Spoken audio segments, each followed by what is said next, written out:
Gravity বা মহাকর্ষ একটি প্রাকৃতিক ঘটনা যার মাধ্যমে ভর বা শক্তি রয়েছে এমন সকল বস্তু যেমন গ্রহ, নক্ষত্র, ছায়াপথ এমনকি আলোকও পারস্পরিকভাবে আকর্ষিত হয়।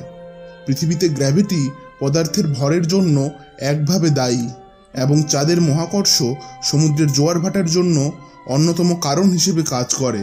মহাবিশ্বে উপস্থিত প্রাথমিক গ্যাসীয় পদার্থের মহাকর্ষীয় আকর্ষণ তাকে একত্রিত হতে এবং নক্ষত্র গঠন করতে প্ররোচিত করে। পরে সেই নক্ষত্রসমূহ একত্রিত হয়ে ছায়াপথ তৈরি করে। তাই মহাবিশ্বে বৃহৎ আকারের গঠনসমূহের জন্য গ্র্যাভিটি দায়ী। গ্র্যাভিটির বিস্তার অসীম, যদিও বস্তু একে অপরের যত দূরে সরে যায় এর প্রভাব ততই দুর্বল হয়ে পড়ে।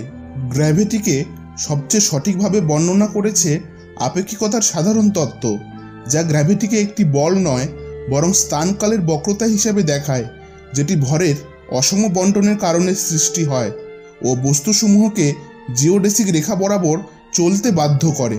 এই স্থানকালের বক্রতার সবচেয়ে সঠিক উদাহরণ হল ব্ল্যাক হোল, যার ঘটনার দিগন্ত একবার অতিক্রম করলে এমনকি আলো পর্যন্ত ফিরে আসতে পারে না। তবে বেশিরভাগ ক্ষেত্রেই গ্র্যাভিটিকে যথাযথভাবে বর্ণনা করে নিউটনের সার্বজনীন মহাকর্ষ সূত্র, যা গ্র্যাভিটিকে এমন একটি বল হিসেবে ব্যাখ্যা করে যা যে কোনো দুটি বস্তুকে একে অপরের দিকে আকর্ষণ করায়, যার মান তাদের ভরের গুণফলের সমানুপাতিক এবং তাদের মধ্যবর্তী দূরত্বের বর্গের ব্যস্তানুপাতিক। গ্র্যাভিটি চারটি মৌলিক বলের মধ্যে সবচেয়ে দুর্বল। এটি শক্তিশালী বলের তুলনায় প্রায় 10⁻38 গুণ দুর্বল, তড়িৎচুম্বকীয় বলের তুলনায় 10⁻36 গুণ দুর্বল এবং দুর্বল বলের তুলনায় 10⁻29 গুণ দুর্বল। এর ফলে গ্র্যাভিটি সাব অ্যাটমিক কণার স্তরে তেমন কোনো গুরুত্বপূর্ণ প্রভাব ফেলতে পারে না। এর বিপরীতে এটি বৃহৎ স্কেলে প্রাধান্য বিস্তার করে এবং মহাজাগতিক বস্তুর গঠন, আকার ও কক্ষপথ নির্ধারণে মূল ভূমিকা পালন করে। বর্তমান কণাতত্ত্বের মডেলগুলি নির্দেশ করে মহাবিশ্বে গ্র্যাভিটির প্রাথমিক উপস্থিতি সম্ভবত কোয়ান্টাম গ্র্যাভিটি, সুপার গ্র্যাভিটি বা একটি মহাকর্ষীয় অনন্যতা বা সিঙ্গুলারিটি হিসেবে, যা সাধারণ স্থান ও সময়ের সঙ্গে প্ল্যাঙ্ক যুগে বিকাশ লাভ করেছিল। তবে কি সেটি ভ্যাকিউম, কোয়ান্টাম ভ্যাকিউম অথবা ভার্চুয়াল কণার মাধ্যমে হয়েছে তা এখনও অস্পষ্ট।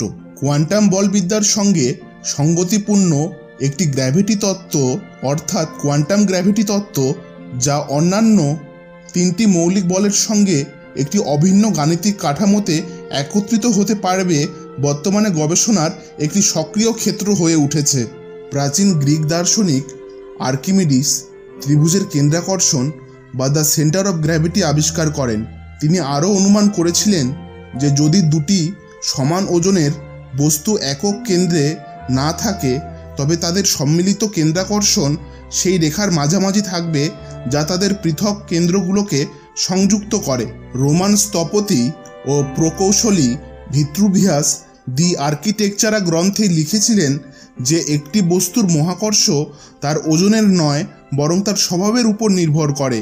ভারতীয় গণিতজ্ঞ ও জ্যোতির্বিদ আর্যভট্ট প্রথম পৃথিবীর ঘূর্ণনের সময় বস্তু কেন ছিটকে যায় না তা ব্যাখ্যা করতে মহাকর্ষের ধারণা দেন।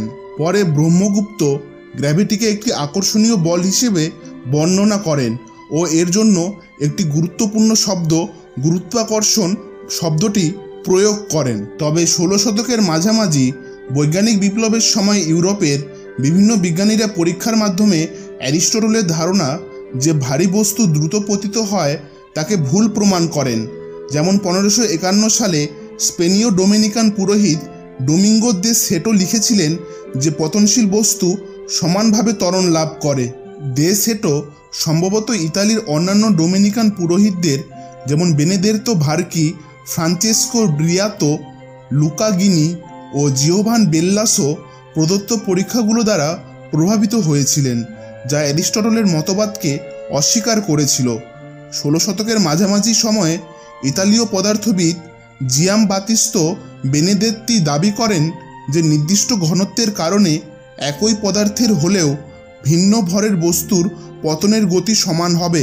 1585 সালে ডেলফট টাওয়ার পরীক্ষা করে ফ্লেমিশ পদার্থবিদ সাইমন স্টেভিন দেখান টাওয়ার থেকে ভিন্ন আকার ও ভরের দুইটি কামানের গোলা ফেলে দিলে তারা একই সময় মাটিতে পড়ে। 16 শতকের শেষ ভাগে গ্যালিলিও গ্যালিলাই দেখান যে দুটি ভিন্ন ভরের বল টাওয়ার থেকে ফেলা হলে তারা একই হারে মাটিতে পড়ে।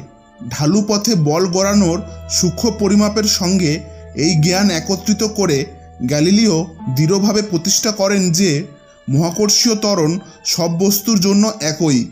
গ্যালিলিও ধারণা দেন যে বায়ুর বাধাই আসলে সেই কারণ যার জন্য কম ঘনত্ব ও বেশি পৃষ্ঠতল বিশিষ্ট বস্তুরা বায়ুমণ্ডলে ধীর গতিতে বা ধীর হারে পতিত হয়। 1604 সালে গ্যালিলিও সঠিকভাবে অনুমান করেন যে পতনশীল বস্তুর দূরত্ব হল সময়ের বর্গের সঙ্গে সমানুপাতিক। 1640 থেকে 1650 সালের মধ্যে ইতালীয় জেসুইট গ্রিমালদি ও রিচিওলি এই সময় দূরত্ব সম্পর্কটি নিশ্চিত করেন এবং দোলকের দোলন পরিমাপ করে পৃথিবীর মহাকর্ষ নিরূপণে সক্ষম হন।